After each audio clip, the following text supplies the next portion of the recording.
Well, it's a show that honors the brave men and women of America's military. Craig Coffey is at the Jet Center this morning with more on what we can expect during this weekend's high-flying fun.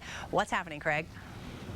Good morning once again, Kimberly. Yes, it's always a good time at the air show, fun for the entire family, like you said. Let's go ahead right now. First of all, put up the information, if you would, on the screen, Brock.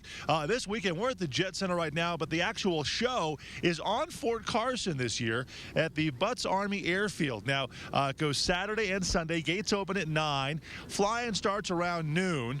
Okay, you can't go wrong out there. And again, family pricing ranges from free for some people up to $15. Not bad. For more info, you can go to cosairshow.com. Let's go ahead and meet one of the stars of the show right now. He is Mr. Tim Weber here, flying the Geico Extra 300. He does all the stunts you see in the planes up there. And explain what it is you do and how do you, it's hard to comprehend what you're doing in the sky. Well, I try to do everything that an airplane is not supposed to do. So I take the airplane, the Geico Extra 300, I fly it sideways, I'll fly it end over end, literally tail over nose. I'll slide it tail first towards the ground. It's just a wild ride for me, a lot of G's. I'm out there doing 10 G's on my airplane, 10 positive G's, no G suit. It's just a huge adrenaline rush for me. And for our viewers that aren't familiar with what G forces are, if you're walking around, and we'll use for easy math, and you weigh 200 pounds, you feel 200 pounds holding you to the earth. That's 1 G. Okay. That same person in my airplane feels 2,000 pounds crushing him. It's like having a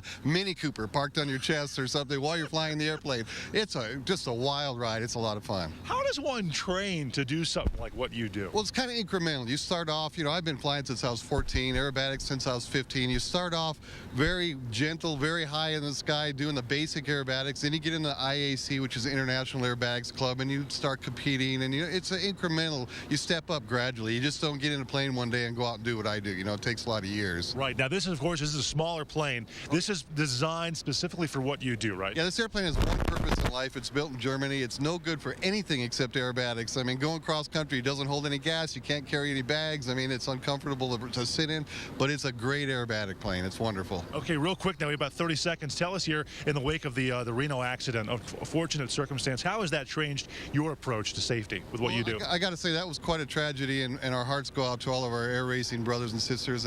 But we have to make the distinction. It's not an air show, so I don't do anything different. I have the same level of safety, the same level of preparedness.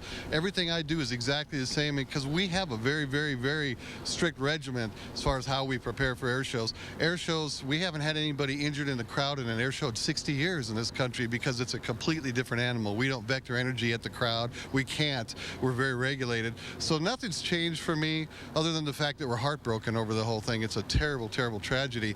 But my preparation, my level of preparedness is exactly the same. Okay, Tim, thank you so much for your time. Have a good weekend. We'll look for you. We'll just look up, and we'll see the guy spinning around in the air. That's going to be this guy, Tim, right here. We'll have more from the Jet Center on the big air show this weekend. It's in their honor coming up in just a bit. Back to you. All right, Craig. Thanks so much.